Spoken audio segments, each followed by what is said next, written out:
Chapter एक तूफानी रात। मुंबई के किसी होटल में एक लड़की इस वक्त नशे की हालत में धूत थी। उसके ऊपर नशा इस कदर हावी हो चुका था कि उससे चला भी नहीं जा रहा था। लेकिन उसे संभालने के लिए उसके साथ दो लड़के थे जिन्होंने उस लड़की के हाथों को अपने कंधों पर टांग रखा था और उसे खींचते हुए वे उसे कहीं ले जा रहे थे। इधर वह लड़की जिसने एक सादी सी टी शर्ट पहनी थी और नीचे जीन्स, उसे मानो किसी बात का होश ही नहीं था कि उसके साथ हो क्या रहा है। भला की खूबसूरत थी वह लड़की, छरहरा सा बदन, बिखरे बाल और छोटा सा कद। कुछ ज्यादा ही हसीन थी वह, लेकिन इस बात से बिल्कुल बेखबर कि उसकी खूबसूरती पर दीमक लगने वाली है। वह लड़के उस लड़की को सबसे छुपाते छिपाते हुए अपने साथ खींचकर ले जा रहे थे कि तभी उन्हें वहां पर किसी के आने का एहसास हुआ। तभी उनमें से एक ने कहा, तू यही रुक और इसे संभाल, मैं आता हूं देखकर। कहकर वह लड़का वहां से चला गया। इधर वह दूसरा लड़का उस लड़की को ऊपर से नीचे हवस भरी नजरों से देखते हुए बोला, ये रात तो कसम से बवाल होने वाली है। कहते हुए वह मुस्कुरा उठा। अंडस्को। दूसरी तरफ उसी होटल के एक पुराने से कमरे में एक शख्स एक आदमी को लगातार मार रहा था। वह आदमी खून से लथपथ हो चुका था और बेजान सा वह जमीन पर गिरा कि तभी उस दूसरे शख्स ने उस बेहाल आदमी को देख अपनी कमर पर खुरसी एक गन निकाली और उस गन को उस आदमी की जांघों के बीच के हिस्से पर पॉइंट करते हुए बोला, काश तूने एक बार जान लिया होता कि अरमान मलिक से उलझने का अंजाम क्या होता है। ये कहते ही उसने वह गन धार उसकी जांघों के बीच चला दी और वह आदमी असहनीय दर्द से चीख उठी। अरमान मलिक, दहशत का दूसरा नाम। दिखने में एकदम बवाल था, कसा हुआ शरीर, लंबा कद, कुल मिलाकर टॉल, डार्क एंड हैंडसम। हर लड़की का ख्वाब था वह, और उसे भी जिंदगी में किसी चीज की कमी नहीं थी। पैसा, खूबसूरती और लड़कियां, सब था उसके पास। दुनिया की नजरों में वह एक बेहद अमीर बाप की औलाद था, लेकिन दुनिया से छुपकर उसकी एक ऐसी पहचान बन चुकी थी जिससे अब सब अनजान थे। लेकिन बहुत जल्दी उसका काला दुनिया में ऐसा नाम गूंजने वाला था जिसे सुन हर कोई कांप उठे। अंडस्को। इधर वह लड़का उस लड़की को संभालने के लिए खड़ा ही था कि तभी उसका फोन बज उठा। उसने देखा कि यह एक जरूरी कॉल है और फिर उसने एक नज़र उस लड़की पर डाली जो लगातार कुछ न कुछ बड़बड़ा रही थी। अब उसके बड़बड़ाने की वजह से वह कॉल उसके साथ खड़ा होकर तो रिसीव कर नहीं सकता था, इसलिए उसे उस लड़की को छोड़ वहां से थोड़ा आगे जाना पड़ा। उस लड़के ने सोचा नहीं था कि वह लड़की नशे की हालत में कहीं जाएगी, लेकिन हुआ उसका उल्टा। उस लड़की के कदम अपने आप दूसरी ओर बढ़ने लगे और कुछ ही पलों में वह एक कॉरिडोर में आ गई, लेकिन उसी पल उसके कदम लड़खड़ा गए और वह सीधा एक कमरे के अंदर गिरी। उस रूम का दरवाजा लॉक नहीं था, इसलिए उस लड़की का केवल धक्का लगने की वजह से वह गेट खुला चला गया और इसी के साथ वह लड़की भी अंदर आ गिरी। इधर वह लड़का जब फोन से फुर्सत होकर मुड़ा तो उसने वह कोना खाली देखा जहां वह लड़की खड़ी थी। इसे देखकर वह सकपका गया। इतने में ही दूसरा लड़का भी वहां आया, जिसने उससे सवाल किया, लड़की कहाँ गई? नितिन ने हैरानी के साथ कहा, पता नहीं यार, मैं तो बस 2 मिनट के लिए यहाँ से गया था, इतने में ही कहाँ गायब हो गई। इस पर वह दूसरा लड़का नितिन की कॉलर पकड़कर चिल्ला पड़ा, साले तू एक लड़की को नहीं संभाल पाया, अब कहाँ ढूंढेंगे हम उसे। लेकिन अब चीखने चिल्लाने का कोई फायदा ही नहीं था। वह दोनों ही अपना सिर पकड़कर रह गए, क्योंकि वह लड़की उनके हाथों से जा चुकी थी। अंडस्को। इधर वह लड़की जो इस वक्त कमरे में जमीन पर पड़ी थी, उसी कमरे के वॉशरूम में एक शख्स शॉवर के नीचे खड़ा नहा रहा था। उसकी पीठ पर एक चील का टैटू बना था जो उसे काफी खतरनाक लुक दे रहा था, और ये शख्स अरमान था, अरमान मलिक। शॉवर से गिरती पानी की बूंदें उसके बदन पर मौजूद खून के धब्बों को मिटा रही थी, जिसके छींटे उस आदमी को मारते समय उस पर आ गिरे थे। खैर, कुछ देर बाद वह शॉवर लेकर बाहर आया। उसने इस समय कमर पर सिर्फ एक टॉवल लपेट रखी थी। बाहर आकर वह ड्रेसिंग टेबल के सामने खड़ा हो गया कि तभी कमरे की लाइट चली गई। ये देख वह थोड़ा हैरान हुआ, लेकिन रूम में इस वक्त इतना भी अंधेरा नहीं छाया था कि कुछ भी देखा ना जा सके। हाँ, बस एक दूसरे के चेहरे पहचानने में दिक्कत हो सकती थी, पर उसके अलावा पर्याप्त रोशनी थी वहां। कि तभी उसका फोन बज पड़ा, जिसकी आवाज सुन उसने अपना फोन उठाया और तभी दूसरी तरफ से उसका एक दोस्त उस पर चिल्लाते हुए बोला, अरमान तेरा दिमाग ठीक है? तूने उस खान के बेटे को मार डाला। तो अरमान बेफिक्री से एक सिगरेट जलाते हुए बोला, उसे भी तो पता चलना चाहिए कि अरमान मलिक से उलझने का अंजाम सिर्फ मौत होता है। लेकिन तू जानता है ना वह खान कितना कमीना आदमी है, छोड़ेगा नहीं आसानी से तुझे। मैं चाहता भी नहीं हूँ। कुत्ते का शिकार करने में क्या मजा, मजा तो तब है जब शिकार शेर का हो, कहकर अरमान ने फोन काट दिया। और तभी उसे किसी के कराहने की आवाज सुनाई दी। यह आवाज सुन अरमान थोड़ा चौंका और अपने फोन की फ्लैशलाइट ऑन कर जैसे ही वह इस आवाज का पीछा करने के लिए हुआ कि तभी अचानक से कोई पीछे से उसके गले आ लगा, जिस कारण उसका फोन उसके हाथ से छूटकर जमीन पर जा गिरा। प्लीज हेल्प मी, यह एक मीठी सी आवाज अरमान के कानों को छू गई, जिसे सुन वह थमा रह गया।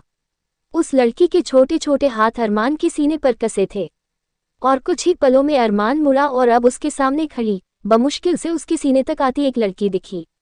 अरमान उसका चेहरा तो क्लियर नहीं देख पा रहा था, लेकिन तब भी उसे एक अजीब सा खिंचाव महसूस हुआ उस लड़की की तरफ। उसी पल वह लड़की अरमान के सीने से आ लगी और अब उसकी सांसें अरमान के सीने पर चल रही थी, जिन्हें महसूस करके अरमान के दिल की धड़कनें बढ़ गईं। आई नीड यू, उस लड़की ने एक दफा फिर कहा, जिसे सुनकर अरमान ने उसे खुद से अलग किया और उसका चेहरा अपने हाथों में थामते हुए गौर से उसके चेहरे को देखने की कोशिश करने लगा। Please please help me, I need you, उस लड़की की आवाज बेसब्र हो रही थी, जिसके साथ ही एक झटके में उसने अरमान के होंठों को चूम लिया।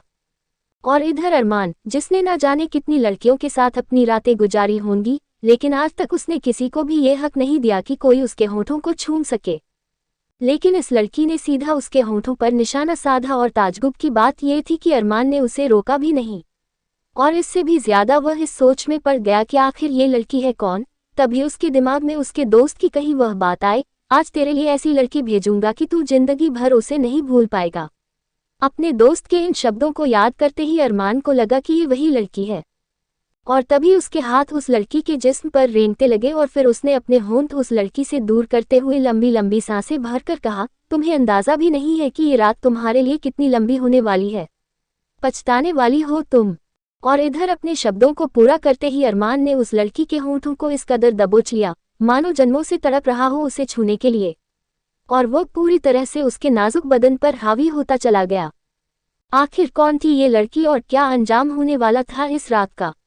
CH2 आयु वर्जिन। अरमान उस लड़की के होंठों को चूम नहीं रहा था बल्कि खा रहा था। पहली बार उसने किसी लड़की के होंठों को इतनी शिद्दत के साथ चूमा था। फिजिकल वो पहले भी कई बार हो चुका था, लेकिन किस आज तक उसने कभी नहीं की थी, और कह सकते हैं कि ये उसकी लाइफ की पहली किस थी। अरमान इतना पागल हो चुका था उस लड़की के जिस्म से उठ रही भीनी भीनी खुशबू से कि उसका अपने शरीर से पूरा कंट्रोल चला गया। इधर वो लड़की पूरी कोशिश कर रही थी अरमान का साथ देने की, लेकिन उसकी स्पीड को मैच कर पाना उसके बस की बात नहीं थी। उसका छोटा सा शरीर अरमान के भारी भरकम शरीर के नीचे दबता ही जा रहा था, और उसके किस करने के लहजे से अरमान समझ गया कि उसे किस करना नहीं आता है। ये जानकर तो उसके अंदर अजीब से सेटिस्फैक्शन की लहर दौड़ गई। अगले ही समय में अरमान ने उस लड़की को कमर से पकड़कर ऊपर लिफ्ट किया तो उस लड़की ने अपने दोनों पैर अरमान की कमर के इर्द गिर्द फंसा लिए और अरमान ने उस लड़की को पीछे धकेलते हुए दीवार से लगा दिया, जिसके बाद वो उसके होंठों के साथ साथ गर्दन को भी चूमने लगा। अरमान ने महसूस किया कि उस लड़की का शरीर बेहद गर्म है, लेकिन उसने इस बात पर ज्यादा ध्यान न दिया और अपने होंठ उस लड़की की गर्दन से चिपकाए रहा। वो लड़की बेतहाशा कराह रही थी, उसके आंसू निकल आए। वो तो किसी बात के होश में ही नहीं थी कि आखिर उसके साथ क्या हो रहा है, लेकिन उसे इस समय किसी के शरीर की जरूरत महसूस हो रही थी, इसलिए उसने खुद को अरमान की बाहों में पूरी तरह समर्पित कर दिया। इधर अरमान की सांसें भी बढ़ चुकी थी। उसने अगले ही पल उस लड़की के जिस्म से वो टी शर्ट अलग कर दी, जिस कारण अब उसका मखमली सा बदन अरमान के सामने आ गया। अरमान कुछ पल के लिए रुका और फिर धीरे से उसने अपनी उंगली उस लड़की की गर्दन पर चलाए और कहा, आखिर ऐसा है क्या तुम में जो अरमान मलिक को पागल कर दिया है तुमने। कहकर अरमान ने धीरे से उस लड़की की कॉलर बोन को काट लिया और फिर से उसके जिस्म में चूर हो गया। कुछ ही समय में उन दोनों के कपड़े जमीन पर पड़े थे। अरमान के नीचे वो लड़की पूरी तरह से दब चुकी थी, तो वही अरमान उसके जिस्म पर अपने होंठों की छाप छोड़े जा रहा था। वो उसकी गर्दन को चूमते हुए नीचे पेट तक आया और पेट पर आकर उसने उस लड़की की नाभि को काट लिया, जिससे उस लड़की की चीख निकल गई और उसने कसके अपने हाथ अरमान के बालों में फंसा दिए। उस लड़की के जिस्म पर जगह जगह बाइट्स के निशान बन चुके थे, जो इस बात को साबित कर रहे थे कि अरमान किस कदर वाइल्ड हो चुका था। ये पहली दफा था जब अरमान इतने पैशनेट तरीके से किसी लड़की के साथ इंटीमेट हुआ था, वरना उसका मेक आउट सेशन ज्यादा से ज्यादा 1 घंटे का होता था, या अगर कभी वो किसी के साथ ज्यादा देर तक रुक भी जाता तो वो लड़की आगे उसे बर्दाश्त नहीं कर पाती थी। लेकिन पता नहीं क्या जादू था इस लड़की में कि वो थकने का नाम ही नहीं ले रहा था, बल्कि वो तो इसे जितना छूता था उसे पाने की तड़प अरमान के मन में उतनी ही बढ़ती जा रही थी। कुछ देर बाद उस लड़की को चूमते हुए अरमान एक बार फिर ऊपर आया और उस लड़की के होंठों से होंठ टिकाते हुए बोला, यू ड्राइव्स मी क्रेजी।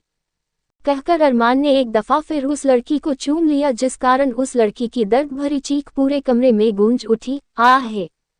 और इधर अरमान को तुरंत एक बात का एहसास हुआ, जिसके चलते उसने हैरानी से उस लड़की की आंखों में देखते हुए कहा, आर यू वर्जिन। वो लड़की कुछ भी कहने की सुध में नहीं थी, बल्कि वो तो मानो दर्द से मरी जा रही थी। आहे माँ, मुझे दर्द हो रहा है, प्लीज। वो लड़की कराहते हुए चिल्लाए जा रही थी कि तभी अरमान ने उस लड़की के माथे को चूम लिया और धीरे से कहा, रिलैक्स, ये तुम्हारा फर्स्ट टाइम है इसलिए दर्द हो रहा है, जस्ट काम डाउन। कहकर अरमान ने उस लड़की के कांपते हुए होंठों को चूम लिया और अब पागलों की तरह उस लड़की पर हावी होता चला गया।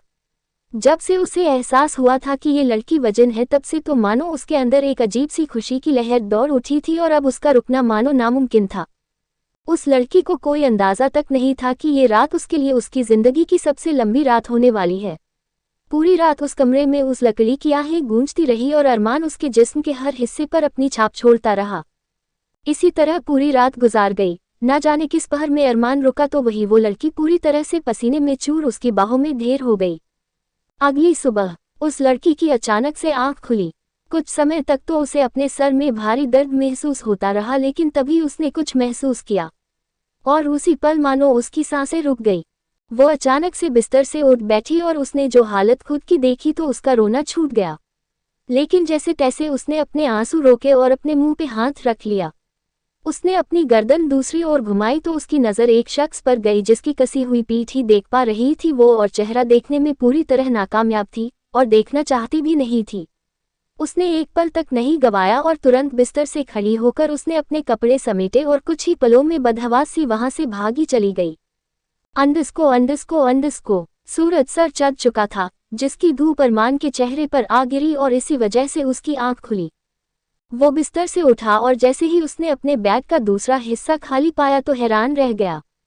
वो लड़की कहाँ गई? अरमान बेचैन हो उठा। पहली बार अरमान मलिक बेचैन हुआ था, और वो भी उस लड़की के लिए जिसकी वो शक्ल तक नहीं देख पाया था। अरमान तुरंत बिस्तर से उठा और एक टॉवल कमर में लपेटते हुए उसने जमीन पर पड़ा अपना फोन उठाकर देखा कि उसमें उसके दोस्त शौर्य की कई सारी मिस कॉल्स पड़ी है।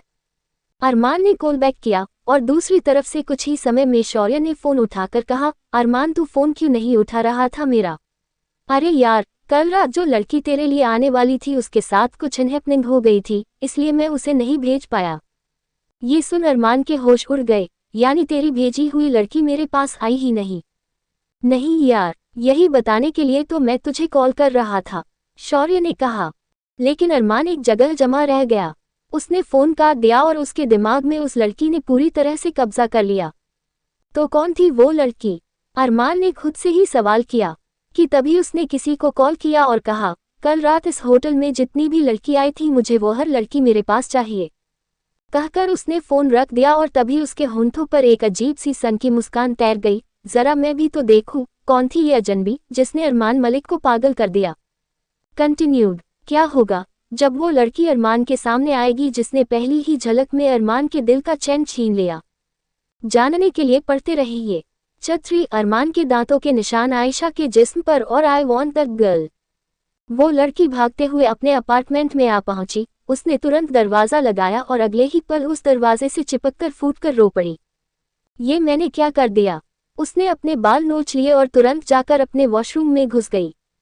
उसने अपने कपड़े उतारे और कपड़े उतारते ही उसकी आंखों के सामने वो मंजर आया जिसे देख उसका दिल मुंह को आ गया। उसके पूरे शरीर में दांतों के निशान बने थे और जगह जगह हिकीज बनी थी। ये देख उसे अपने शरीर से ही घिन महसूस होने लगी और शावर ऑन कर वो पागलों की तरह अपने शरीर को रगड़ने लगी। रगड़ते रगड़ते उसका पूरा जिस्म लाल पड़ चुका था, लेकिन इतना आसान नहीं था उन निशानों को अपने जिस्म से छुटाना। ना जाने कितनी देर में वो बाथरूम से बाहर निकली। उसका चेहरा रो रो कर लाल पड़ चुका था। उसी पल उसके घर में रखा लैंडलाइन बजा, जिसकी आवाज़ सुन वो होश में आई और उसने अपने आंसू पोंछकर गहरी सांस ली और फिर फोन उठा लिया। हेलो आयशा, तू ठीक है ना? कितनी देर से फोन कर रही हूँ तुझे, कॉल क्यों नहीं उठा रही मेरा? दूसरी तरफ से उसकी दोस्त नित्या ने कहा, आयशा मुखर्जी 19 साल की एक प्यारी सी लड़की जो अपनी दुनिया में बिल्कुल खुश थी, भला की खूबसूरत और बेहद मासूम थी, लेकिन एक दिन उसकी जिंदगी ऐसा मोड़ लेगी इसकी तो उसने कभी कल्पना भी नहीं की थी। मैं ठीक हूँ, जैसे तैसे आयशा ने कहा। तू आज कॉलेज आ रही है ना? नित्या ने सवाल किया। नहीं, आज तबीयत ठीक नहीं है मेरी, मैं नहीं आ पाऊंगी, आयशा ने कहा। तू ठीक है ना आयशा? मुझे तेरी आवाज सही नहीं लग रही। मैं ठीक हूँ, तुझे बाद में कॉल करती हूँ, कहते ही आयशा ने फोन काट दिया और औंधे मुंह बिस्तर पर जा गिरी और एक बार फिर उसका रोना छूट गया। उसका रोना जाहिर था, आखिर उसने अपनी वर्जिनिटी गंवा दी थी, वो भी एक ऐसे शख्स के साथ जिसे वो जानती तक नहीं थी। अरे उसने तो आज तक अपनी फर्स्ट किस भी अपनी लाइफ में आने वाले सबसे स्पेशल शख्स के लिए बचा रखी थी जिसे कल उसने गंवा दिया। उसे अब खुद के शरीर से ही घिन आने लगी थी, लेकिन मजबूरन अब वो इस सच्चाई को नहीं बदल सकती थी कि कल रात जो हुआ वो अब उसकी जिंदगी का एक काला सच बन चुका है। अंडस्को अरमान गुस्से में इस समय एक रूम में मौजूद था और उसके सामने कुछ आदमी अपनी गर्दन झुकाए खड़े थे कि तभी अरमान ने गुस्से में एक फाइल उन आदमियों के मुंह पर दे मारी और चिल्लाया, तुम सब एक लड़की को नहीं ढूंढ सकते। ये जितनी भी लड़कियां तुमने मुझे दिखाई है उनमें से कोई भी वो नहीं है जिसे मैं ढूंढ रहा हूँ। तभी एक आदमी बोला, सर, उस होटल में जितनी भी लड़कियों ने चेक इन किया था उन सबकी डिटेल हमने आपको दे दी है। ये सुन अरमान तुरंत अपने गार्ड के पास आकर उसकी कॉलर को झकझोरते हुए बोला, मुझे वो लड़की चाहिए। तुम लोग उसे कैसे ढूंढोगे ये मुझे नहीं पता, लेकिन आई वॉन्ट दैट गर्ल। अरमान ने एक एक शब्द पर जोर डालते हुए कहा और उसके गुस्से को देख वहां खड़े उसके गार्ड्स के पसीने छूट गए। ओके सर, हम पूरी कोशिश करेंगे उन्हें। कि तभी अरमान एक दफा फिर चिल्ला उठा, कोशिश नहीं, results, I want results. Yes sir, we will find that girl. ये सुन अरमान ने उस गार्ड को पीछे धकियाते हुए कहा, नाउ गेट आउट। उसके ऑर्डर पर तुरंत वो सब वहां से चले गए और उनके जाते ही अरमान ने एक टेबल पर रखा कांच का वास उठाया और गुस्से में उस वास को जमीन पर फेंक दिया। उसका चेहरा इस समय क्रोध की आग में जल रहा था। तुम जहां भी हो मैं तुम्हें ढूंढ कर ही रहूंगा, कहते ही अरमान पागलों की तरह हंस पड़ा। अंडस्को। आयशा इस समय ड्रेसिंग टेबल और बैठी थी। उसने सफेद रंग का चूड़ीदार पहना था जिसकी स्लीव्स फुल थी क्योंकि उसे अपने जिस्म पर मौजूद उन दांत के निशानों को छिपाना था। हालांकि उसका रोना बंद हो चुका था लेकिन चेहरे की चमक अब भी गायब थी। तभी एक बार फिर उसका लैंडलाइन बजा जिसकी आवाज सुन वो एकदम से चौंक उठी। उसने फोन उठाया और तभी दूसरी तरफ से किसी की घबराती हुई आवाज उसके कान में पड़ी, मिस आयशा, आप प्लीज जल्दी ही सिटी हॉस्पिटल आ जाइए, आपकी माँ का सीवियर एक्सीडेंट हुआ है। ये सुनते ही आयशा का शरीर ढीला पड़ गया। वो फोन उसके हाथ से छूटकर जमीन पर जा गिरा। अंडस्को। कुछ ही समय में आयशा बदहवास सी हॉस्पिटल में पहुंची और रिसेप्शन में जाकर उसने कहा, सर, सारिका मुखर्जी कहाँ एडमिट है वो? रिसेप्शनिस्ट ने उसे रूम नंबर बताया और थोड़ी ही देर में आयशा रूम के पास पहुंची। तभी उसे एक डॉक्टर दिखा जिससे उसने कहा, डॉक्टर, मेरी माँ। ये सुन डॉक्टर ने परेशानी भरी आवाज में कहा, उनकी हालत बहुत सीरियस है, अभी कुछ भी कहना मुश्किल है।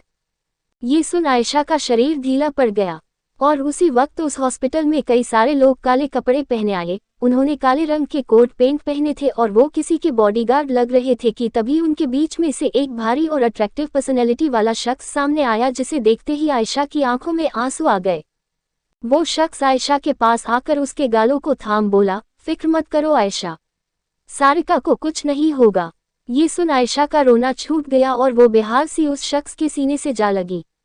उस शख्स ने आयशा को अपने गले से लगा लिया और उसका सिर सहलाने लगा। तभी उसने एक डॉक्टर को देख कहा, इलाज में जितना खर्चा होगा तुम करो, लेकिन पेशेंट को कुछ नहीं होना चाहिए।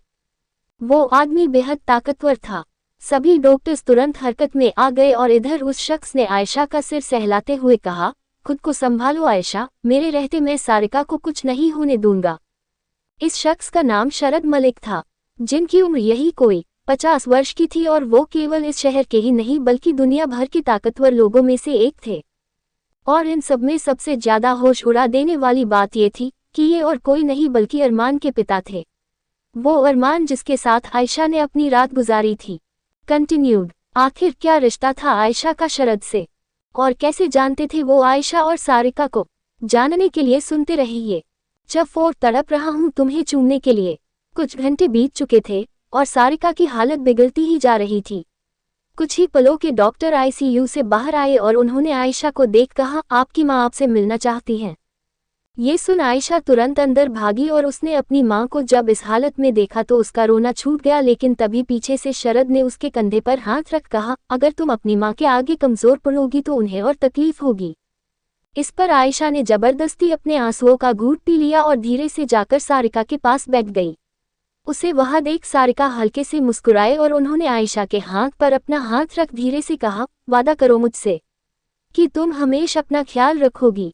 ये सुन आयशा तुरंत बोली, मम्मा आप ऐसा क्यों कह रही है? मेरा ख्याल रखने के लिए तो आप है ना, तो फिर मुझे क्या जरूरत है खुद की केयर करने की?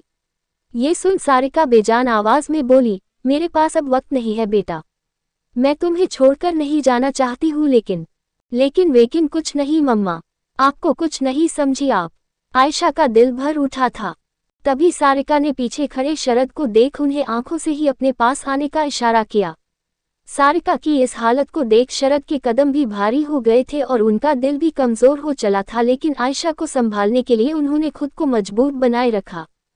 वो सारिका के पास आए और उन्होंने सारिका के सर पर हाथ फिराते हुए हल्के से उसके सर को चूमकर कहा, मैं तुम्हें कुछ नहीं होने दूंगा सारिका, तुम हमें कहीं छोड़कर नहीं जा रही हो। तो इस पर सारिका ने शरद के दोनों हाथ थाम लिए और कहा, वादा करिए मिस्टर मलिक, आप मेरी बेटी का ख्याल रखेंगे, उसे कभी मेरी कमी महसूस नहीं होने देंगे। तो इस पर आयशा तुरंत रोते हुए चिल्ला पड़ी, मम्मा प्लीज स्टॉप इट, मैंने कहा ना, आप मुझे छोड़कर कहीं नहीं जा रही है।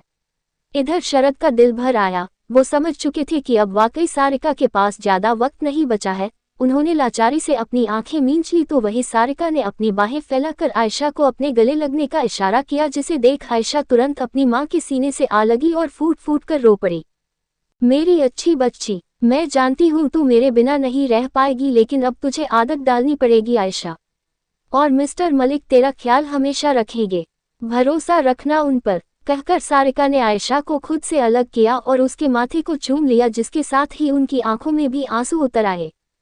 उनकी सांसें अब छूटने लगी थी, जिसे देख आयशा घबरा उठी, मम्मा। उसी पर सारिका ने शरद का हाथ थामकर अपनी छूटती हुई सांसों से कहा, मेरी बेटी का ख्याल रखिएगा मिस्टर मलिक। मम्मा मम्मा डॉक्टर, कहते हुए आयशा पागलों की तरह चिल्ला उठी। उसी पल कमरे में डॉक्टर आए और उन्होंने आयशा और शरद को बाहर जाने को कहा। शरद आयशा को संभालते हुए अपने साथ बाहर ले गए, लेकिन उसका तो रो रोकर बुरा हाल हो चुका था। अंदर डॉक्टर पूरी कोशिश में लगे थे, लेकिन उनकी हर कोशिश नाकामयाब होती नजर आ रही थी।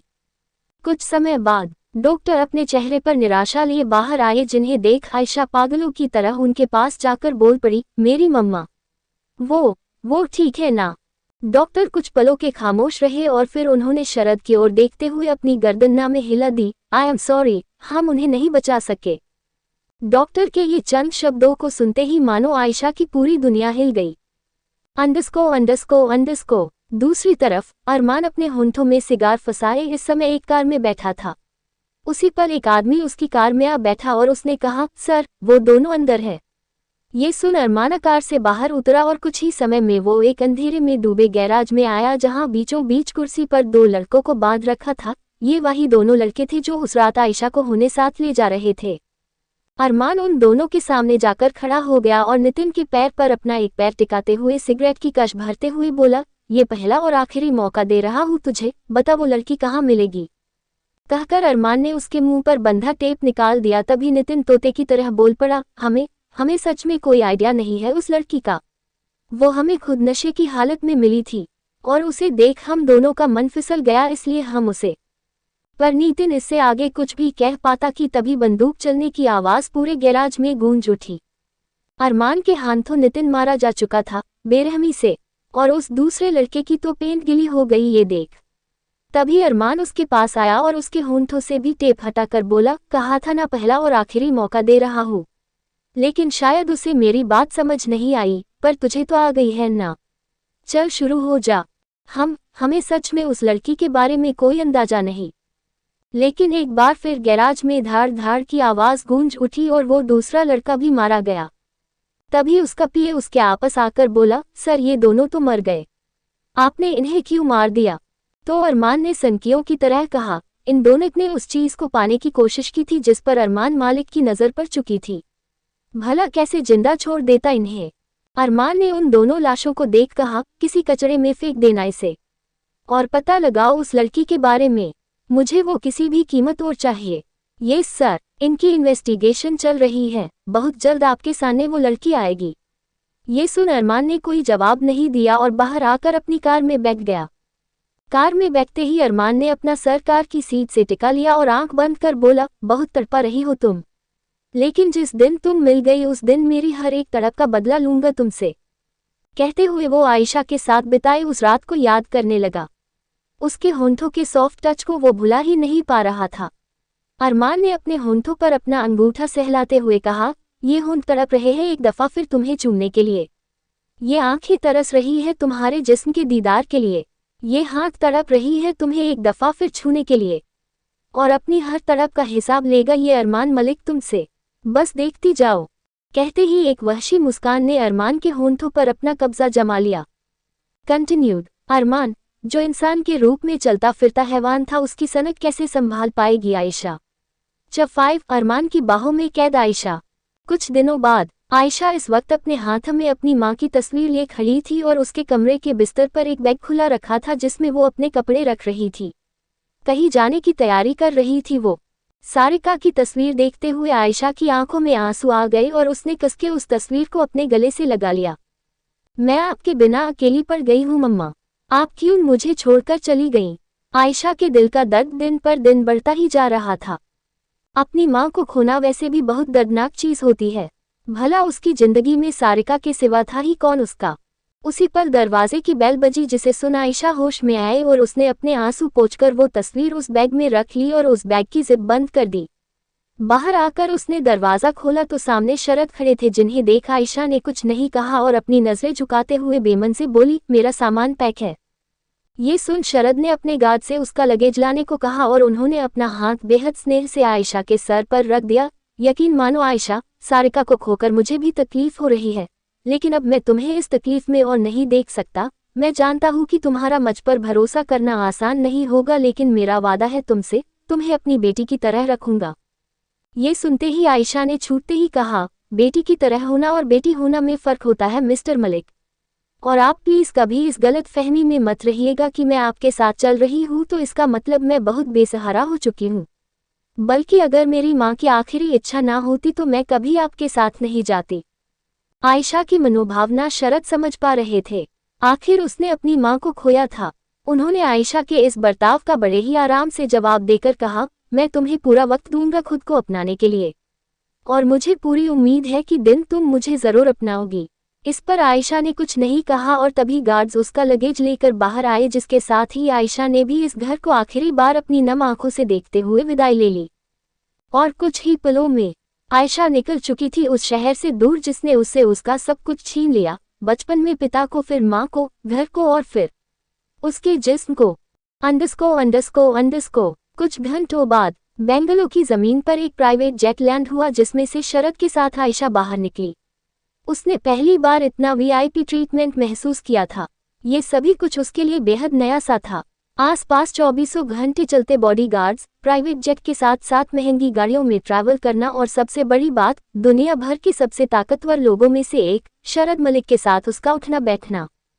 आयशा प्लेन से बाहर निकली। उसने इस समय सिंपल सी टी शर्ट और एक जीन्स पहनी थी।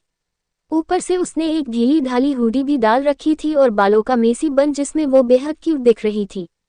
तभी शरद ने आयशा के चेहरे पर नजर डालते हुए कहा, घबराओ मत, धीरे धीरे इन सब की आदत हो जाएगी तुम्हें।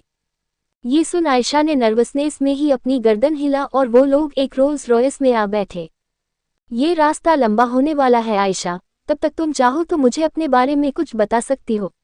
हम पहले भी मिल चुके हैं, लेकिन कभी तुमने मुझे खुद को जानने का मौका नहीं दिया, लेकिन आज मैं चाहता हूँ कि तुम मुझे अपनी पसंद नापसंद बताओ। शरद ने बड़े ही स्नेह से कहा, मुझे अपनी वही पुरानी लाइफ पसंद है, क्या आप मुझे दिला सकते हैं? आयशा ने एक बार फिर खरा जवाब दिया, नहीं, शायद वो जिंदगी मैं तुम्हें अब नहीं दिला सकता हूँ, लेकिन एक नई बेहतर लाइफ जरूर दिला सकता हूँ। शरद ने कहा, इस बार आयशा ने कोई जवाब नहीं दिया और अपना सिर कार की विंडो से टिकाकर बैठ गई। उसी पर शरद का फोन बज पड़ा। उन्होंने कॉलर आईडी देखी तो उनके चेहरे पर लकीरें खींच गई। Hello dad, I am going out, मुझे एक बहुत जरूरी काम आ गया है सो मैं यहाँ नहीं रुक सकता। ये अरमान की आवाज़ थी। वॉट, तुम्हें पता है ना आज मैं आयशा को घर ला रहा हूँ, एटलीस्ट उससे एक बार मिलकर तो चले जाओ। शरद ने अपने गुस्से को दबाते हुए कहा, मुझे किसी आयशा वायशा से मिलने में इंटरेस्ट नहीं है डैड, वो आपकी हेडेक है इसलिए उसे आप संभालिए। ये कहते ही अरमान ने बिना शरद की बात सुने फोन काट दिया। हेलो हेलो अरमान, शरद हेलो हेलो करते रह गए लेकिन तब तक फोन कट चुका था। तभी उन्होंने अपनी नज़र घुमाई तो पाया आयशा उन्हें ही देख रही थी, जिसकी नज़रों को देख शरद ने बात को बदलते हुए कहा, वो मेरे बेटे का कॉल था, बहुत एक्साइटेड है तुमसे मिलने के लिए। शरद ने झूठ कहा क्योंकि सच तो वो कह नहीं सकते थे।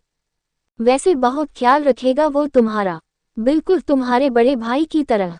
शरद ने ये शब्द कहे बिना ये बात जाने कि उनका बेटा आयशा का ख्याल तो रखने वाला है लेकिन भाई की तरह तो बिल्कुल नहीं।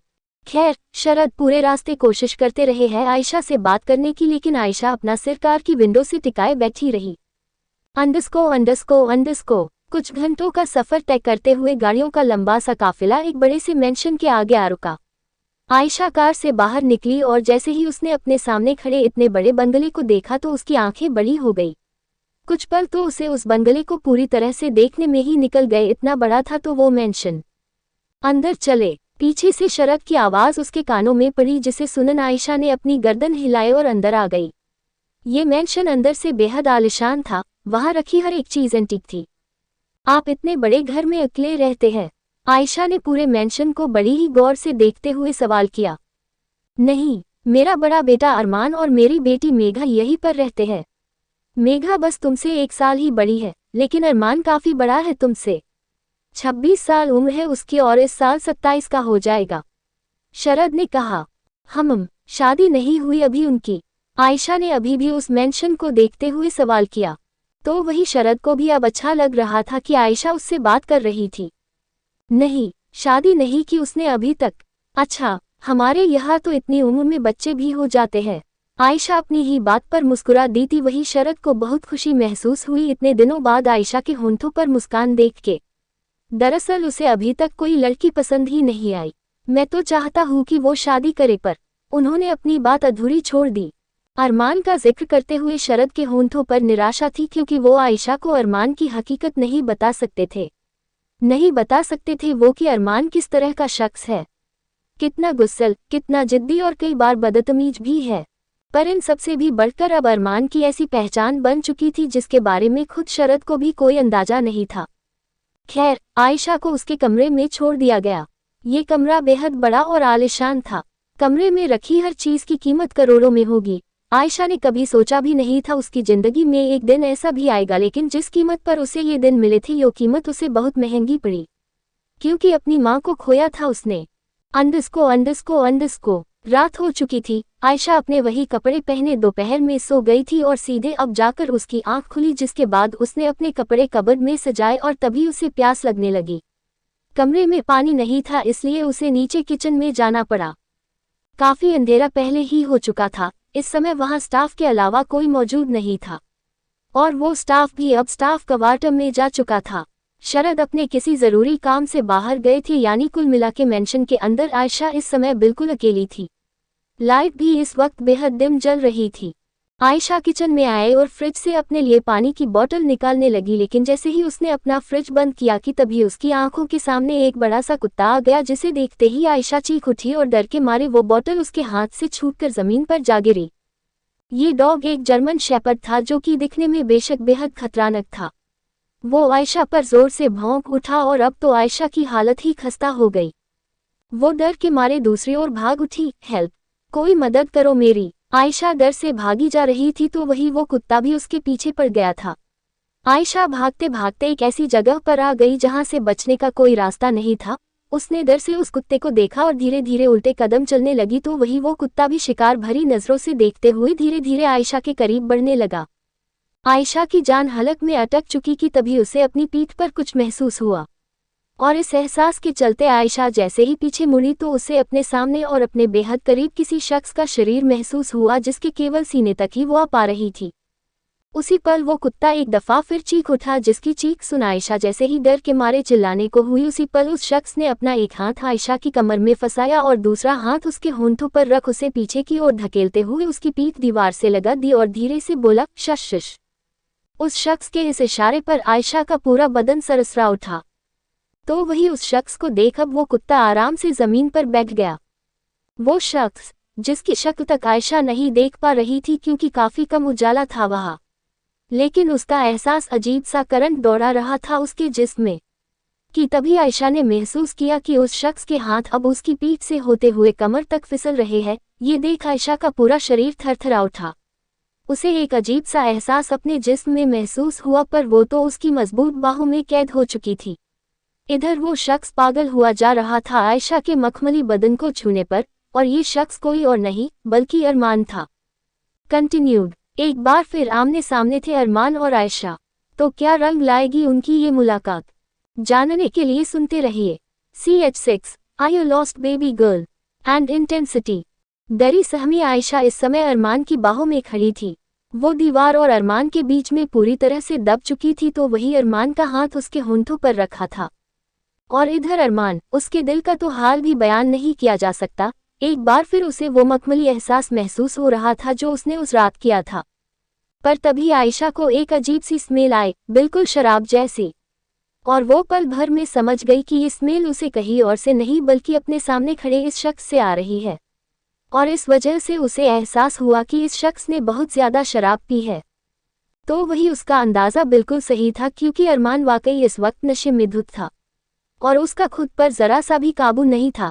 एक बार फिर उस रात वाली लड़की का एहसास फील करने की वजह से अरमान ने खुद पर से काबू खो दिया और वो आयशा के बेहद करीब बढ़ने लगा और आयशा उसके इस एकदम करीब आने से बेहद डर गई। उसने तुरंत अरमान को खुद से दूर धक्का मारा और वहां से भागते हुए चली गई। और नशे में होने के कारण अरमान की पकड़ भी आयशा से छूट गई और वो दूर जमीन पर जा गिरा। अंडस्को आयशा भागते हुए ऊपर कमरे में आ गई। उसकी सांसें बेहद तेज चली रही थी और चेहरा पसीने से लथपथ हो चुका था। उसने अपने तेज धड़क रहे दिल पर हाथ रखा और कहा, ये क्या था? कौन था वो इतना लंबा चौड़ा आदमी और कितनी शराब पी रखी थी उसने? छी, कितनी गंदी स्मेल आ रही थी उससे। अमायरा को अब भी वो शराब की स्मेल फील हो रही थी, जिस वजह से उसे अब उल्टी सी आने लगी। उसने अपने मुंह पर हाथ रख लिया और बाथरूम में जाकर वॉश बेसिन के आगे खड़ी हो गई। उसने टैप खोला और हाथ में पानी लेकर छपाक से अपने मुंह पर दे मारा। वो कुछ देर हुए हादसे को भुलाने की पूरी कोशिश कर रही थी। इस घर में एक कुत्ता भी है, ओह गॉड, फिर मैं यहाँ कैसे रह पाऊंगी? आयशा ने परेशानी से कहा। खैर, कुछ देर बाद वो फ्रेश होकर बाहर आ गई। उसने टेबल पर रखी सारिका की फोटो को देख कहा, आई मिस यू मम्मा। देखिए ना, आपके बिना मैं कितनी अकेली पड़ चुकी हूँ। आयशा कुछ पलों तक अपनी माँ से बात करती रही और फिर उसने अपने बैग से एक नोटबुक निकाली और उसमें कुछ लिखने लगी। उसकी बचपन से डायरी लिखने की आदत थी। वो हमेशा अपने साथ हुई सारी चीजें डायरी में उतार देती थी और इससे उसका मन काफी हद तक हल्का महसूस करता था। अंडस्को। अगली सुबह आयशा की आंख तब खुली जब किसी ने उसके कमरे का दरवाजा खटखटाया। ये सुन आयशा उठी और जब उसने दरवाजा खोला तो वहां एक महिला खड़ी थी जिसने सेवेंस ड्रेस पहनी थी। गुड मॉर्निंग मैम, मेरा नाम जूलिया है। ब्रेकफास्ट का टाइम हो गया है, आप नीचे आएंगी या फिर मैं आपका ब्रेकफास्ट ऊपर ले आऊं? उस महिला ने बड़े ही तमीज से कहा। आयशा को कभी आदत ही नहीं थी इतने स्पेशल ट्रीटमेंट की, इसलिए लाजमी है उससे ये सब थोड़ा अजीब लगा, लेकिन फिर उसने कहा, नहीं, इट्स ओके, मैं फ्रेश होकर नीचे आती हूँ। ओके मैम, कहकर वो यहाँ से चली गई और आयशा दरवाजा बंद करके उस गेट से टिककर खड़ी हो गई। उफो, एवरीथिंग इज सो न्यू, पता नहीं मुझे कब तक इनके तौर तरीकों की आदत लगेगी। खैर, कुछ समय बाद आयशा फ्रेश होकर नीचे आई। उसने इस समय व्हाइट कलर की प्लेन टी शर्ट पहनी थी और नीचे फ्लोरल लॉन्ग स्कर्ट। बालों का उसने मेसी बन बना लिया और इस लुक में काफी प्यारी लग रही थी वो। आयशा को नीचे आते देख जूलिया ने डिनर टेबल पर उसके लिए नाश्ता लगा दिया। आयशा को थोड़ी हिचक महसूस हुई और वो आकर चेयर पर बैठ गई। मिस्टर मलिक कहाँ है? वो एक जरूरी मीटिंग के लिए आउट ऑफ इंडिया गए थे, लेकिन अब आने ही वाले हैं, जूलिया ने कहा। और घर के बाकी लोग? फिर तो बस सुहाना बेबी और अरमान सर ही बचे हैं। वो कभी डिनर टेबल पर नहीं आते हैं, उनकी जरूरत का सामान उनके रूम में ही पहुंच जाता है। ओह, कहकर आयशा ने जैसे ही खाने के लिए स्पून उठाई तो प्लेट में रखा खाना देख उसका मुंह बन गया। आयशा, ये क्या है? जूलिया, मैम ये इटालियन कुजीन है। आयशा, लेकिन मैं तो ये सब नहीं खाती, कुछ और नहीं है क्या? जूलिया, यस मैम, आप टोस्ट खाना पसंद करेगी। आयशा, ओके, वही दे दो। जूलिया आयशा के लिए टोस्ट लेकर आई और उस टोस्ट को खाते हुए आयशा ने जूलिया से कहा, वैसे ये मेंशन काफी बड़ा है ना? ऑफ कोर्स मैम, आप सोच भी नहीं सकती इतना बड़ा है। पहली बार जब मैं भी यहाँ आई थी तो मुझे भी 2-3 दिन इजीली लग गए थे इस पूरे मेंशन के रास्तों को समझने में। जूलिया ने मुस्कुराते हुए कहा। तभी आयशा ने थोड़ी हिचकिचाहट के साथ कहा, क्या मैं इस मेंशन को एक्सप्लोर कर सकती हूँ? आई मीन यहाँ का इंटीरियर काफी एंटिक है और मुझे एंटिक चीजें काफी पसंद है। अरे मैम, इतना एक्सप्लेनेशन मत दीजिए आप। अब तो ये आप ही का घर है, आप जहाँ चाहे वहाँ जा सकती है। लेकिन सिर्फ उस कॉरिडोर को छोड़, कहकर जूलिया ने अपनी उंगली से एक तरफ इशारा किया। जिस तरफ देखते हुए आयशा ने कहा, क्यों? वहाँ क्यों नहीं?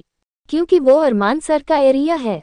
उन्हें नहीं पसंद कोई भी बिना उनकी परमिशन के वहाँ जाए। जूलिया की इस बात पर आयशा सोच में पड़ गई।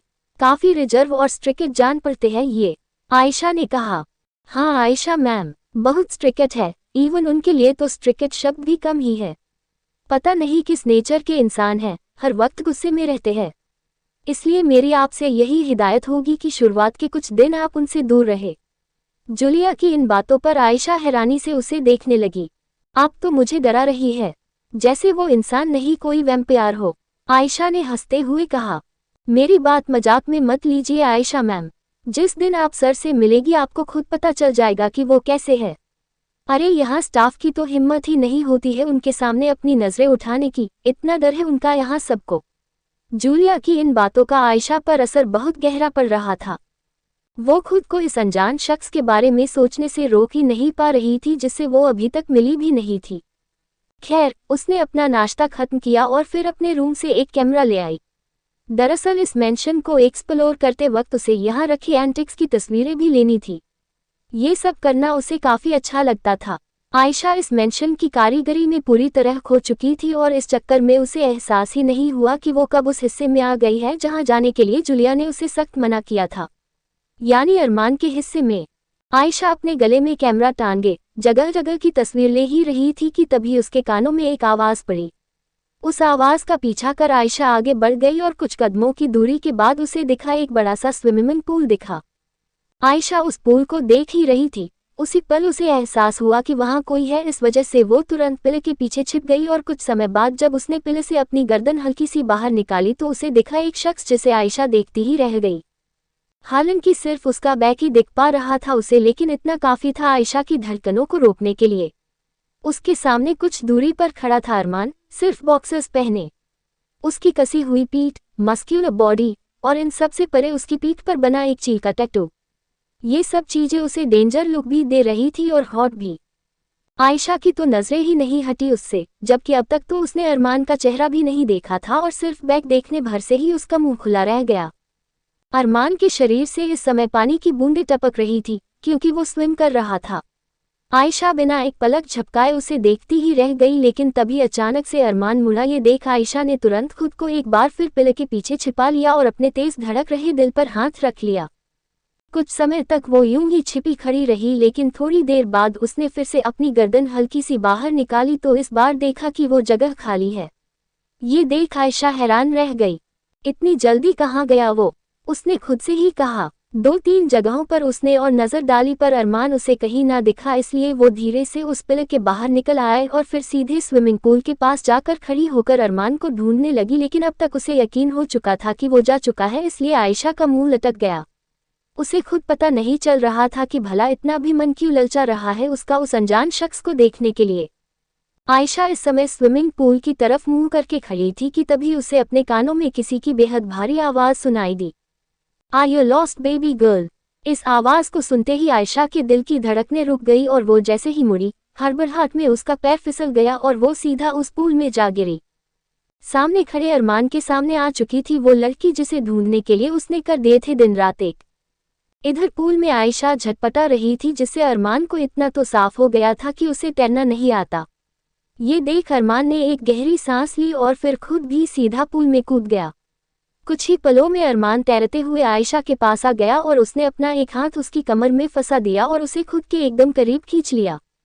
तो वही आयशा ने गहरी गहरी सांसें लेते हुए अरमान के कंधों पर अपनी पकड़ कस दी और डरी सहमी उसके सीने से आकर चिपक गई। दोनों का गीला जिस्म एक दूसरे से चिपका था और अरमान वो आयशा के चेहरे को देखता ही रह गया। उसकी नज़र आयशा के चेहरे से टपक रही उस पानी की बूंद पर गई जो उसकी गर्दन से होते हुए नीचे सीने तक का सफ़र तय कर रही थी। आयशा के वो थरथराते होंठ जिन्हें देखते ही अरमान पागल सा हो गया। उन दोनों के बीच में एक अजीब सी इंटेंसिटी पैदा हो चुकी थी जिसने पानी में होने के बावजूद भी अरमान के जिस्म को गर्म कर डाला। कंटिन्यूड। क्या होगा अरमान और आयशा की इस एक्सीडेंटल मुलाकात का अंजाम? CH7 lusty Armaan and do you wanna kiss me? अरमान के सीने से चिपकी आयशा इस वक्त अपनी सांसें संभालने की कोशिश में लगी थी क्योंकि कुछ समय पहले पूल में गिरने की वजह से तो उसकी जान ही हलक में अटक चुकी थी। उसके हाथ मजबूती से अरमान के कंधों पर कसे थे तो वही अरमान एकटक उसके चेहरे को देखे जा रहा था। इधर आयशा का अरमान पर इतना ध्यान नहीं था कि तभी अचानक से अरमान ने उसे अपनी गोद में उठा लिया और स्विमिंग पूल से निकालकर उसे बाहर ले आने लगा। और आयशा, उसने अपने हाथ अरमान की गर्दन में फंसा लिए और अब जाकर उसकी नज़र अरमान के फेस पर गई। अपनी जिंदगी में उसने इतना हैंडसम आदमी नहीं देखा था। उसका गला सूखने लगा अरमान के कसे हुए जिस्म के साथ साथ उसके फुर्सत से तराशे चेहरे को देख। उसी पल अरमान उसे स्विमिंग पूल से बाहर निकाल लाया और उसने आयशा को पूल के किनारे ही स्लैब पर लिटा दिया। तो वही आयशा को तो किसी बात का होश ही नहीं था। वो मानो अरमान के चेहरे में खो चुकी थी। इस चक्कर में उसने अरमान की गर्दन से अपना हाथ तक ना हटाया। अरमान का आधा शरीर आयशा के ऊपर झुका था। दोनों के ही चेहरे बिल्कुल करीब थे कि तभी अरमान ने आयशा की आंखों में देखते हुए उससे सवाल किया, do you wanna kiss me? अरमान के इस अचानक से किए गए सवाल को सुन आयशा की आंख हैरानी के मारे चौड़ी हो गई। क्या? उसने हैरत से पूछा। हाँ, किस करना चाहती हो मुझे? अरमान ने कहा। नहीं। आयशा उलझ चुकी थी उसके इस अटपटे सवाल पर। देन लीव मी, अरमान ने कहा तो अब जाकर आयशा को होश आया कि वो कब से अरमान की गर्दन में अपना हाथ फंसाए लेटी है। उसने तुरंत सिकपकाते हुए अपने हाथ नीचे खींच लिए। उसी पल शरद की आवाज़ उसके कानों में पड़ी, क्या हुआ Ayesha? Are you okay? Sharad की आवाज़ सुन आयशा उठ खड़ी हुई और अरमान से दूर खड़ी हो गई। तो इधर अरमान ने उस पर ध्यान न देते हुए वहां से एक टॉवल उठाए और बेफिक्री से अपने बाल पोंछने लगा। जी मिस्टर मलिक, मैं ठीक हूँ। वो बस मेरा गलती से पूल में पैर फिसल गया था, आयशा ने कहा। और उसकी बात सुन शरद ने एक नज़र उसे देखा और फिर अरमान को देखा जो इस वक्त सिर्फ टॉवल से खुद को पोंछने में व्यस्त था। शरद अरमान के पास गए और फिर उसके कंधे पर अपना हाथ रख उन्होंने मुस्कुराते हुए आयशा से कहा, वैसे आई होप तुम दोनों की मुलाकात हो गई होगी, लेकिन अगर नहीं हुई है तो मैं तुम दोनों का इंट्रोडक्शन करवाता हूँ। ये है अरमान, तुम्हारा बड़ा भाई। भाई, ये एक शब्द सुनते ही अरमान के हाथ जहाँ थे वही रुक गए तो वही आयशा की आंखें फटी रह गई अरमान को देख।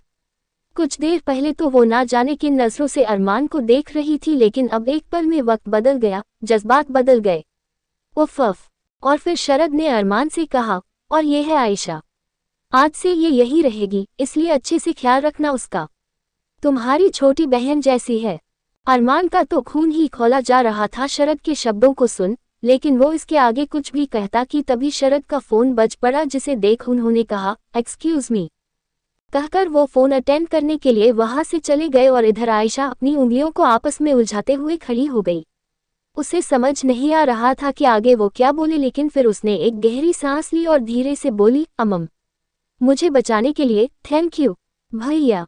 थैंक यू तक तो सब साहू था, लेकिन भैया, पहले शरद और अब खुद आयशा भी उसे भाई बोलने लगी थी। इस बार अरमान ने आव देखा ने ताव और तेज कदमों के साथ उसके पास जाते हुए उसने आयशा की बाजू को पकड़ा और उसे एक पल में पीछे धकेलते हुए पिलर से चिपका दिया और खुद उसके ऊपर लगभग चढ़ते हुए बोला, खबरदार जो मुझे भाई बोला।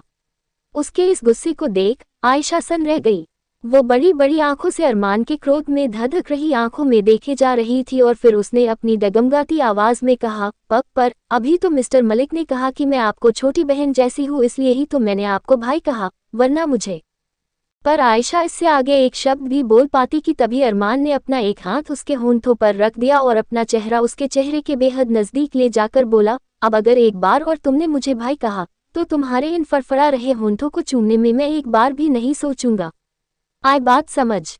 आयशा के पूरे शरीर में कर्क दौड़ गया अरमान के कहे इन शब्दों को सुन। वो आंख फाड़े उसे देखे जा रही थी। उसने कभी सोचा भी जी था कि अरमान से उसकी मुलाकात ऐसी होगी। इधर अरमान ने उसके गीले बदन से चिपक चुके कपड़ों को देखा, जिस कारण आयशा के जिस्म की बनावट उभर कर सामने आ रही थी। अरमान ऐसे उसे देख रहा था मानो आंखों से ही उसे खा जाएगा कि तभी अरमान ने अपना चेहरा उसकी गर्दन के करीब ले जाते हुए बेहद धीमी और सिडक्टिव आवाज में कहा, और वैसे भी तुम चीज कयामत हो। ... तुम्हें अरमान मलिक की नजरें केवल लस्ट के साथ देख सकती है, बहन की नजरों से नहीं। और ये कहते ही अरमान ने आयशा की गर्दन को अपने दांतों तले दबा लिया, जिससे आयशा तो पूरी तरह जम गई। पहली दफा कोई इस कदर उसके करीब आया था और अरमान ने तो पहली मुलाकात में ही उसकी रूह तक को छू डाला था।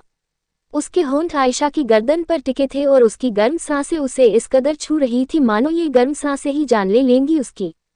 लेकिन तभी आयशा होश में आए और उसने एक झटके में अरमान को खुद से दूर धकेल दिया और गुस्से में बोली, कितनी गंदी बातें करते हैं आप। छी।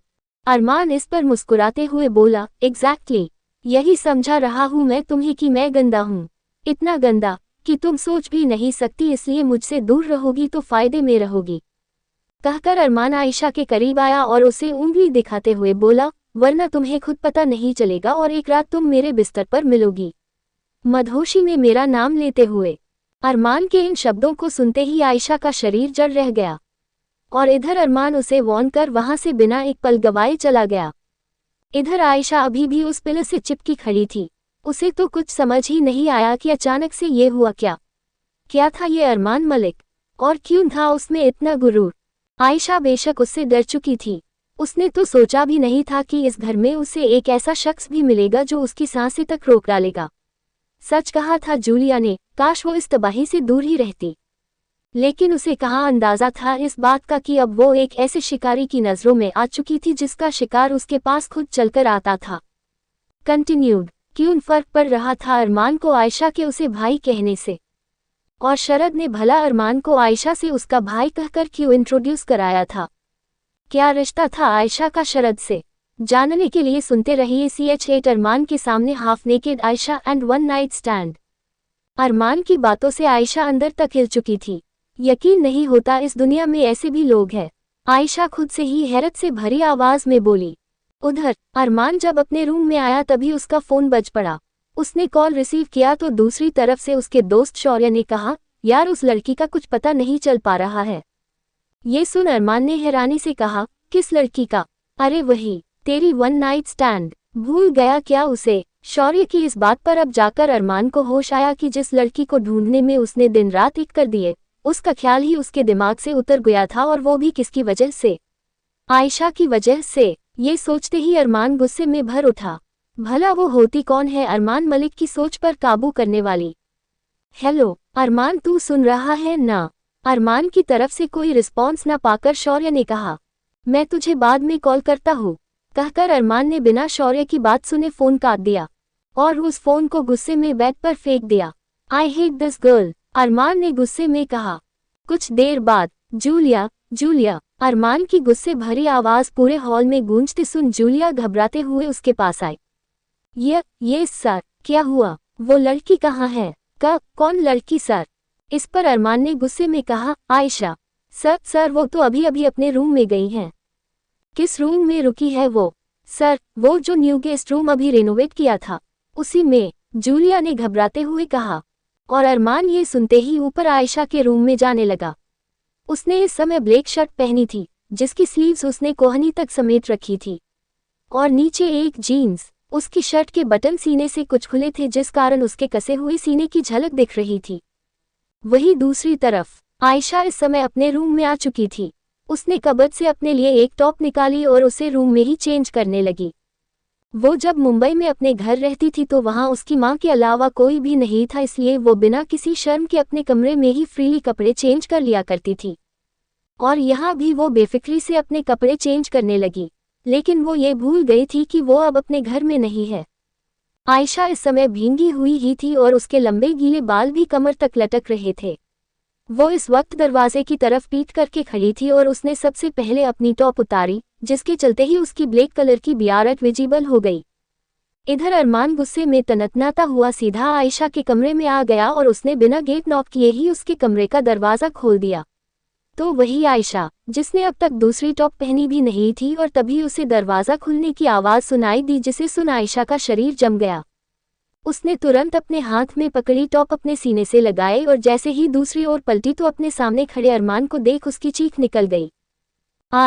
लेकिन अरमान को तो मानो कोई फर्क ही ना पड़ा। उसने गेट लॉक किया और सीधा आयशा के पास आया और उसने आयशा के चिल्लाते हुए मुंह पर अपना हाथ रख दिया। लेकिन उसका दबाव आयशा संभाल ना पाई, जिस कारण उसके कदम डगमगा गए और वो सीधा बेड पर जा गिरी, लेकिन साथ साथ अरमान को भी अपने साथ ले गिरी।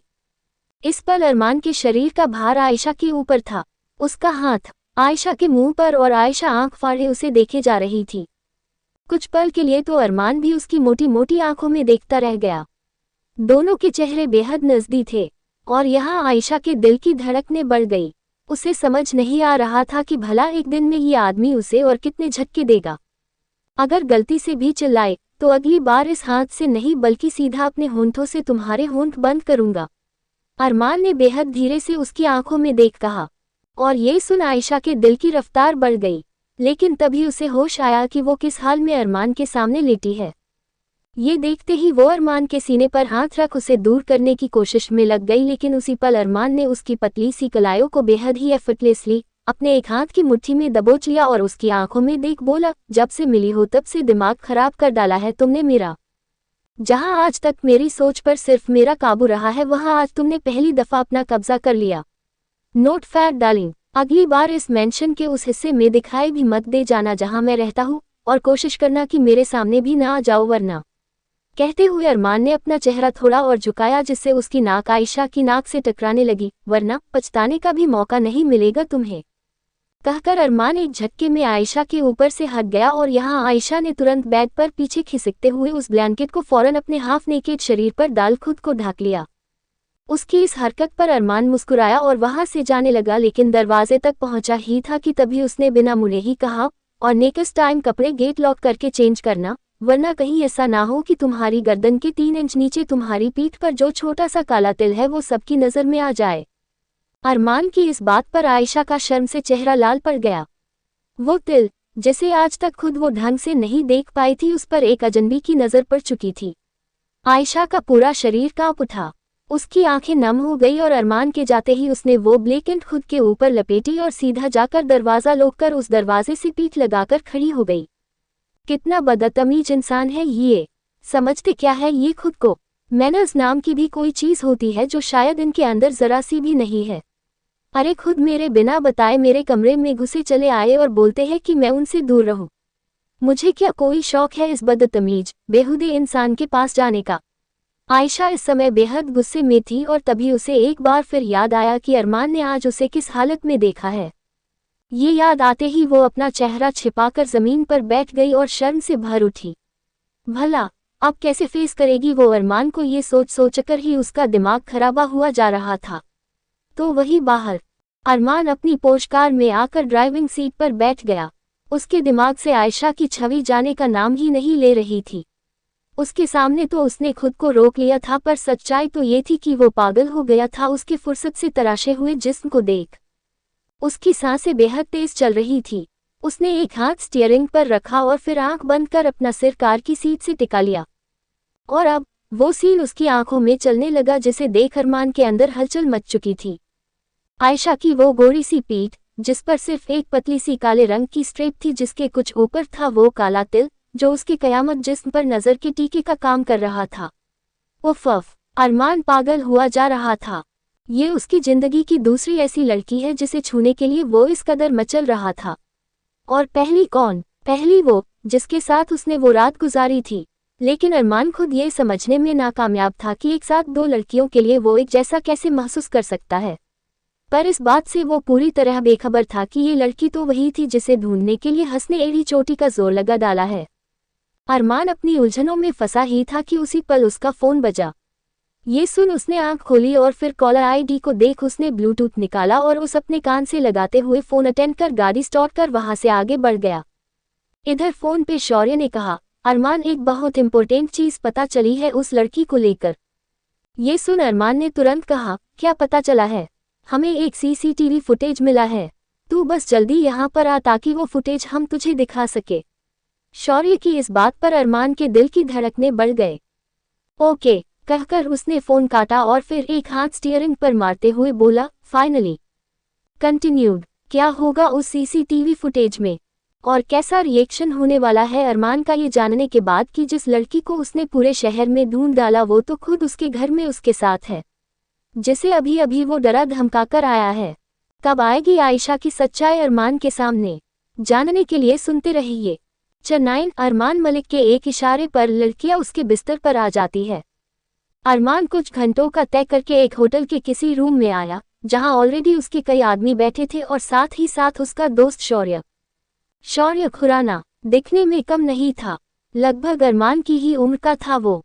शौर्य अरमान के पास आया और उसने बोला, सीसीटीवी फुटेज में एक बहुत ही इंपॉर्टेंट चीज पता चली है अरमान।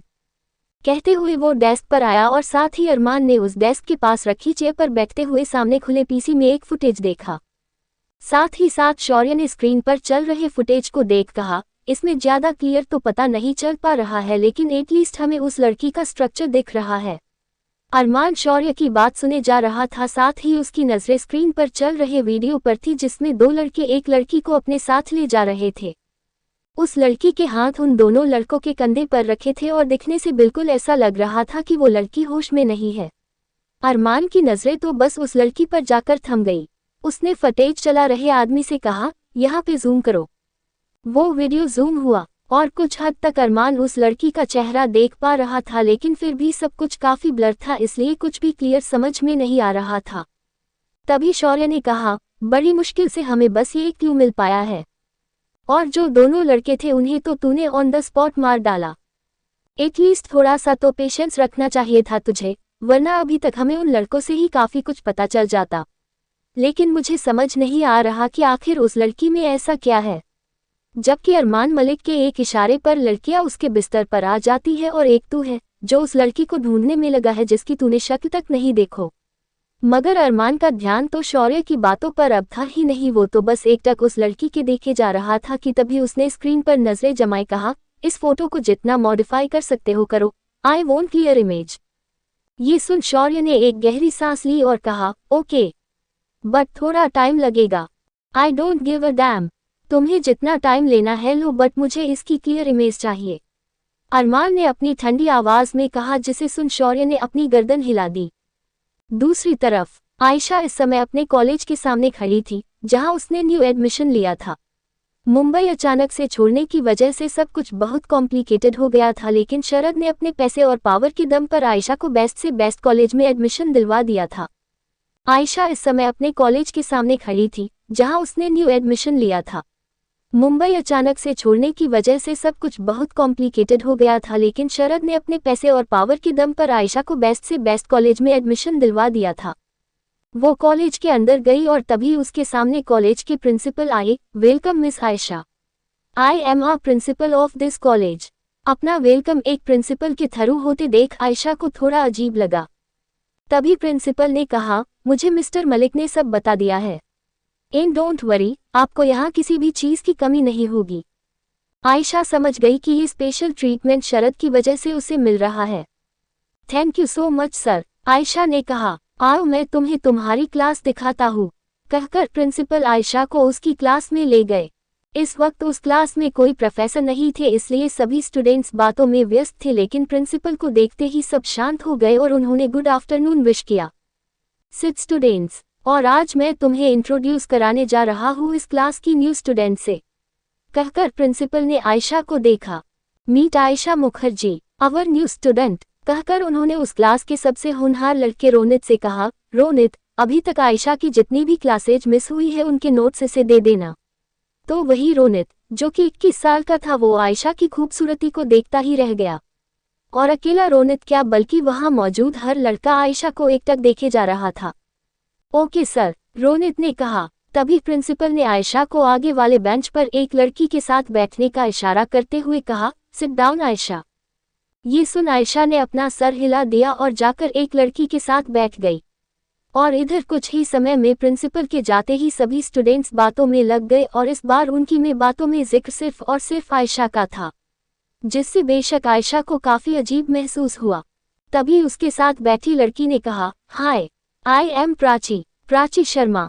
आयशा ने मुस्कुराते हुए उसे अपना इंट्रोडक्शन दिया और इस दौरान उसने महसूस किया कि प्राची काफी अच्छी लड़की है। आयशा ने मुस्कुराते हुए उसे अपना इंट्रोडक्शन दिया और इस दौरान उसने महसूस किया कि प्राची काफी अच्छी लड़की है।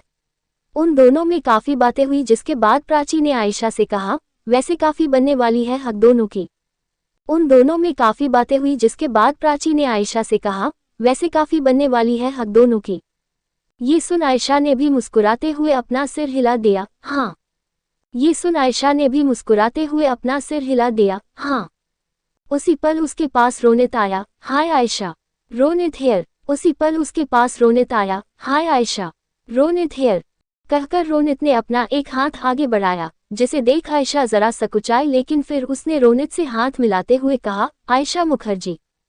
कहकर रोनित ने अपना एक हाथ आगे बढ़ाया, जिसे देख आयशा जरा सकुचाई, लेकिन फिर उसने रोनित से हाथ मिलाते हुए कहा, आयशा मुखर्जी।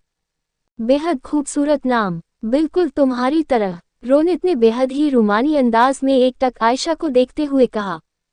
तो वही प्राची उसे देख बोली, ओह हेलो। आते ही फ्लर्टिंग शुरू। तो इस पर रोनित मुस्कुराया और आयशा को देख बोला, कुछ लोग फ्लर्टिंग के नहीं बल्कि तारीफ के काबिल होते हैं। कहकर रोनित आयशा के पास झुककर बोला, जैसे कि आप, मिस आयशा। रोनित की इस हरकत पर आयशा सकपका गई और उसने बिना कुछ कहे अपनी नजरें बुक्स में गड़ा ली। ये देख रोनित मुस्कुरा उठा और उसने अपने हाथ में पकड़े कुछ नोट्स को आयशा को देते हुए कहा, जब काम कंप्लीट हो जाए तो मुझे वापस कर देना।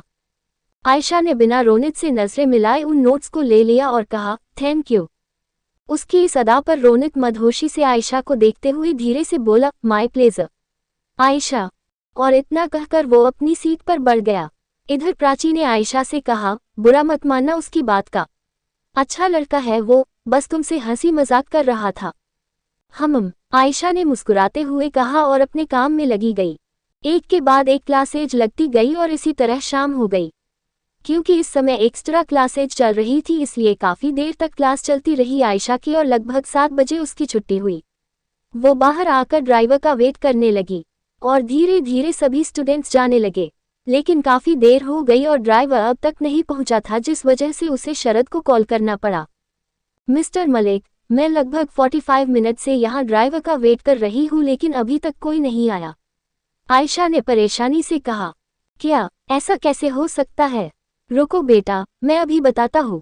कहकर शरद ने कॉल होल्ड की और कुछ देर बाद फिर से उससे बात करते हुए कहा, I am so sorry Ayesha, तुम्हें पहले दिन ही ये सब फेस करना पड़ रहा है, लेकिन ड्राइवर के साथ कुछ अनहैपनिंग हो गई है, इसलिए वो नहीं आ पाया।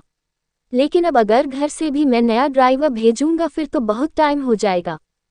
कहते हुए शरद परेशानी से कुछ सोचने लगे और तभी उनके दिमाग में किसी का ख्याल आया, 2 मिनट रुको आयशा, मैं अभी कॉल बैक करता हूँ। ओके, आयशा ने कहा और फोन काट दिया।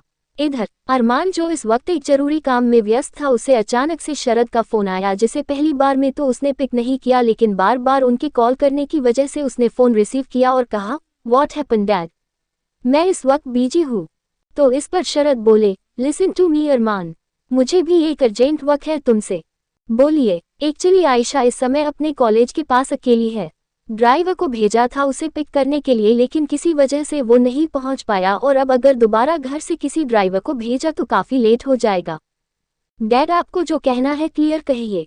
अरमान, तुम भी अभी वही हो जहां आयशा का कॉलेज है, इसलिए प्लीज उसे पिक कर लो जाके। तुम जानते हो ना कि वो अभी इस शहर में नहीं है। पर शरद की बात पूरी होने से पहले ही अरमान ने कहा, तो अब आप चाहते हैं कि मैं उसका ड्राइवर बन जाऊं? अरमान प्लीज, वो इस वक्त अकेली है वहाँ, तुम्हें उसकी मदद करनी चाहिए, छोटी बहन जैसी है वो तुम्हारी। और बस।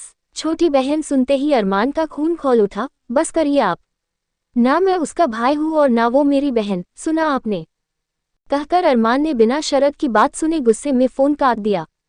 वही दूसरी तरफ आयशा का दिल बैठने लगा था इंतजार करते करते।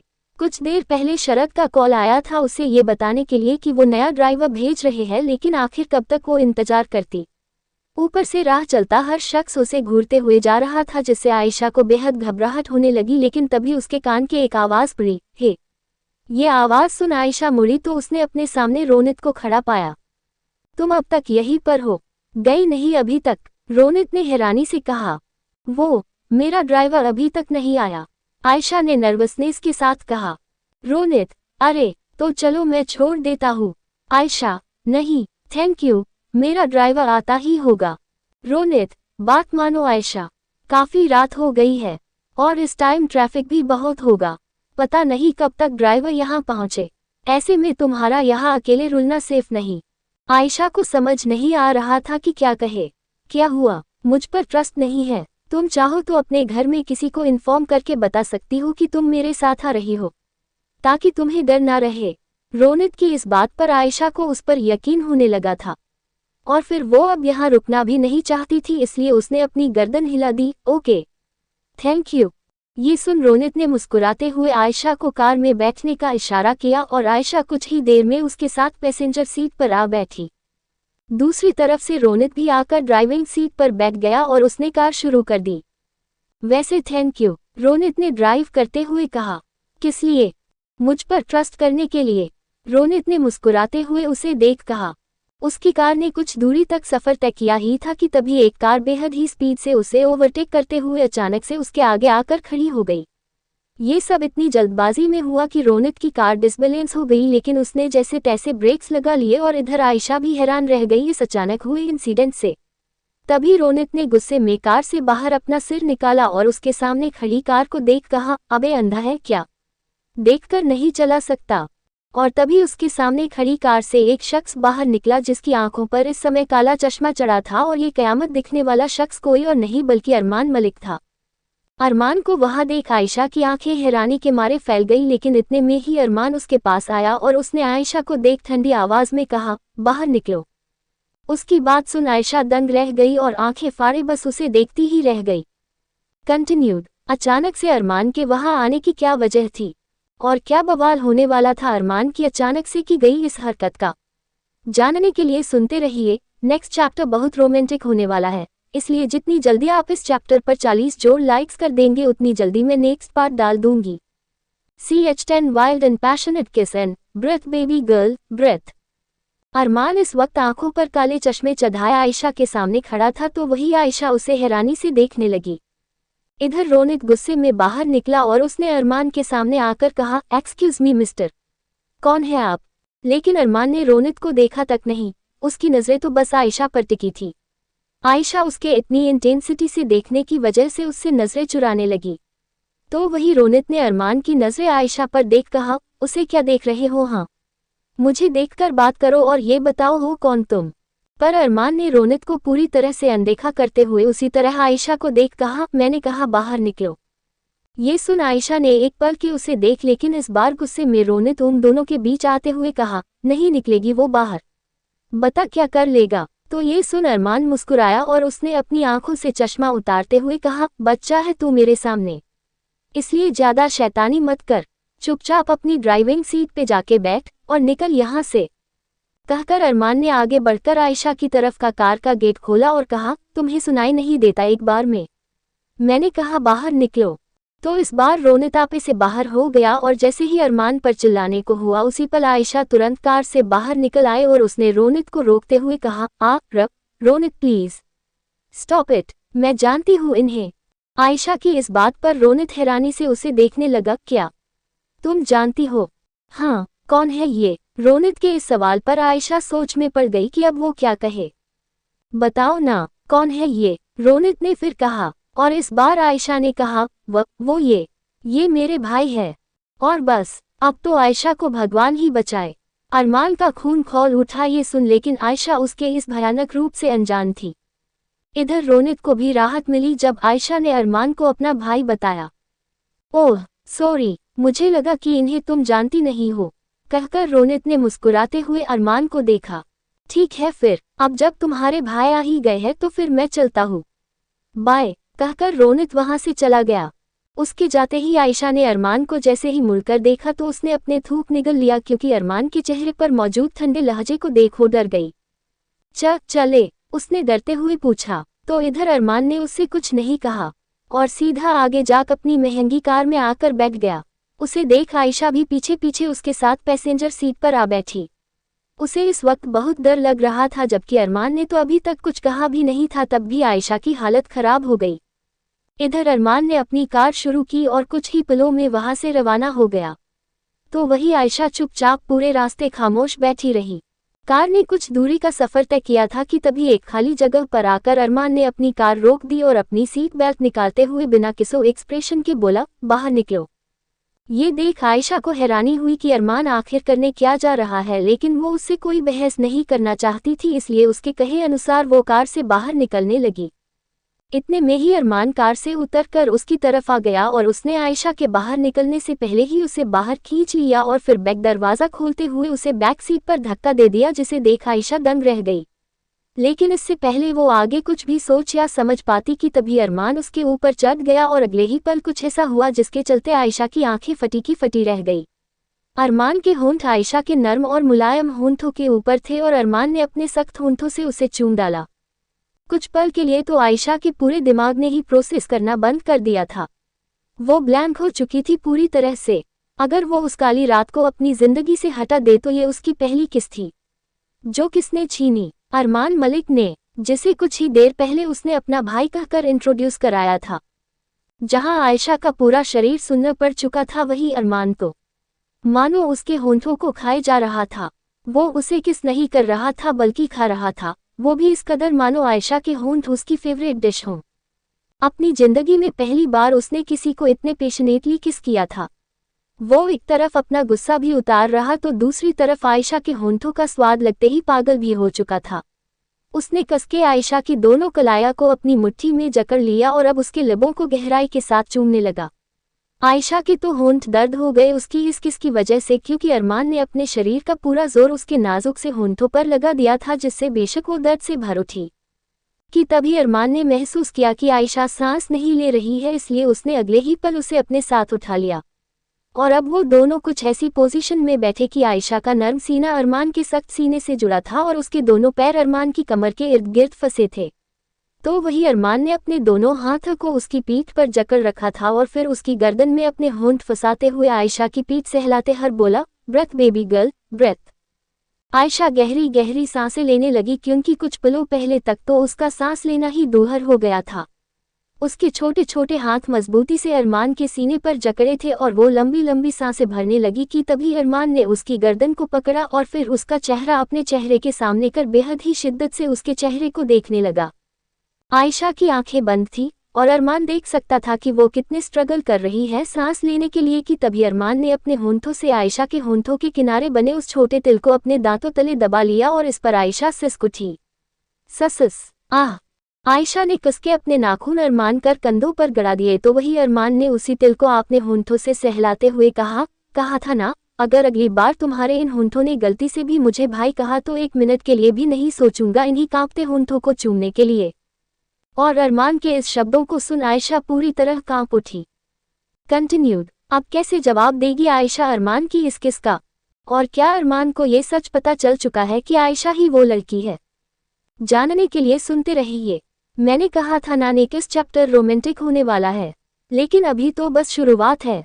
तो कैसी लगी अरमान और आयशा की फर्स्ट किस? और प्लीज़ आप सभी इस कहानी को अपनी लाइब्रेरी में एक जरूर करें ताकि ज़्यादा लोगों तक ये पहुंच पाए, क्योंकि इस कहानी को मैंने कंपटीशन के लिए लिखा है, इसलिए अगर आप सपोर्ट नहीं करेंगे तो कोई फ़ायदा नहीं। और नेक्स्ट पार्ट के लिए 200 जोड़ लाइक्स का टारगेट है, तो जल्दी जल्दी इस टारगेट को पूरा कीजिए और नेक्स्ट चैप्टर पढ़िए।